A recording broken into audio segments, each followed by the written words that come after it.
नमस्कार, मैं हूं फैज़ और फैज़ भोजपुरी में आप सभी का स्वागत है। दोस्तों, हम आज बिहार के एक ऐसे व्यक्ति के बारे में बात करेंगे जिन्हें लगता है कि बिहार में इनसे ज़्यादा इंटेलिजेंट कोई है ही नहीं, जिनका नाम है राजन सिंह मुकुट।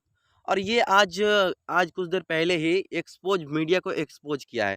तो ज़रा आइए हम भी देखते हैं किस तरीके से राजन भैया ने किया है मीडिया को एक्सपोज़। चलो भाई, देखो अब मैं क्या कर असली विरोध का कारण अक्षरा सिंह इसलिए बन गई क्योंकि वही इंटरव्यूआ में एगो स्टूडियो में बैठ के जब पूछा गया अक्षरा सिंह से कि बताइए भोजपुरी का नंबर 1 गायक कौन है, तो तनी मनी सोचते हुए बोलती हैं अक्षरा सिंह कि वैसे तक खेसारी लाल है, बाकी कोई नहीं है। नहीं नहीं गजेड़ी भाई, इसलिए नहीं हो रहा है अक्षरा सिंह का विरोध। चलो एक मिनट के लिए मान लेते हैं अक्षरा सिंह पवन सिंह का नाम नहीं ली, लेकिन इससे कोई दिक्कत नहीं है। अक्षरा सिंह के साथ पवन सिंह ने बहुत ज्यादा गलत किया है, तो वो नाम नहीं ली तो एक मिनट के लिए चलता है, लेकिन रितेश पांडे का नाम नहीं लेना, कल्लू का नाम नहीं लेना, नीलकमल सिंह का नाम नहीं लेना, ये सब कहीं ना कहीं उनकी मानसिकता को दिखाता है कि उनको जिसके साथ फायदा होगा उन्हीं का वो नाम अरे मूर्ख, हर कलाकार का नाम लेना ज़रूरी है? भोजपुरी इंडस्ट्री में कम से कम हज़ारों कलाकार हैं, तो क्या अक्षरा सिंह 2-3 घंटे बाद हज़ारों कलाकार का नाम ही लेती? और तुम क्या कह रहा है? नीलकमल का नाम लेगी अक्षरा सिंह?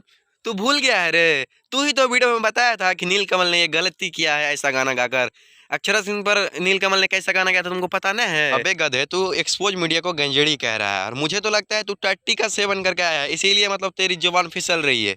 क्या बोल रहा है कि जिससे ज़रूरत पड़ेगी, जिसका काम पड़ेगा उसी का नाम लेगा, तो किसका नाम लेगा? दुनिया मतलबी है। बहनचोद, तेरा भी कोई काम पड़ेगा तो तू भी काम के लिए ही किसी का नाम लेगा, ऐसे थोड़ी ही ना लेगा। बस दोस्तों, इस महान इंसान को इससे ज़्यादा मैं कुछ नहीं बता सकता हूँ। आपको वीडियो कैसी लगी आप कमेंट बॉक्स में ज़रूर बताइए। मिलते हैं किसी इंटरेस्टिंग वीडियो के साथ, तब तक के लिए जय हिंद।